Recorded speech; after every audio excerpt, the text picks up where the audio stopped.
स्वतंत्र भारत में भारत की व्यवस्था कैसे होनी चाहिए और कैसा भारत हमें चाहिए,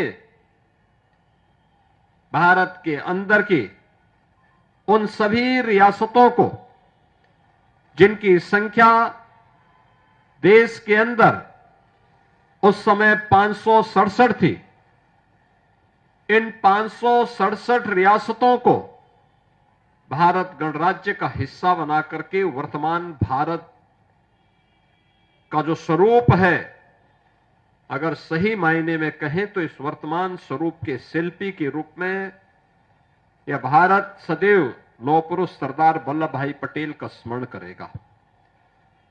ये स्वरूप उन्हीं की देन है। हर व्यक्ति जानता है, जूनागढ़ का नवाब, हैदराबाद का निजाम नहीं चाहते थे कि भारत गणराज्य में शामिल हो, क्योंकि जब ये देश आजाद हो रहा था, टू नेशन थ्योरी को अंग्रेजों ने जब देश के अंदर लागू किया, तो ब्रिटिश हुकूमत ने उस समय देशी रियासतों को इस बात की स्वतंत्रता दी कि वे भारत गणराज्य में शामिल होना चाहें या पाकिस्तान में या अपना स्वतंत्र अस्तित्व बनाए रखना चाहें, यह उनको स्वतंत्रता दी गई थी। भारत की सभी देशी रियासत भारत गणराज्य का हिस्सा बनने के लिए जितने भी हिंदू रियासतें थीं, उन्होंने भारत गणराज्य का हिस्सा बनने में सहमति व्यक्त की। जूनागढ़ का नवाब और हैदराबाद का निजाम मना कर दिया।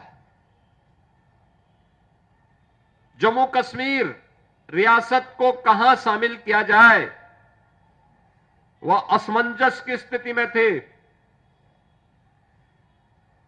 तो पंडित जवाहरलाल नेहरू ने उसे अपने हाथों में लिया कि मैं इसके बारे में आगे पहल करूंगा। जूनागढ़ और हैदराबाद को भारत का हिस्सा बनाना है और एक रक्तहीन क्रांति के माध्यम से केवल सरदार साहब की सूझबूझ के परिणाम स्वरूप ये दोनों रियासतें भारत गणराज्य का हिस्सा बनी।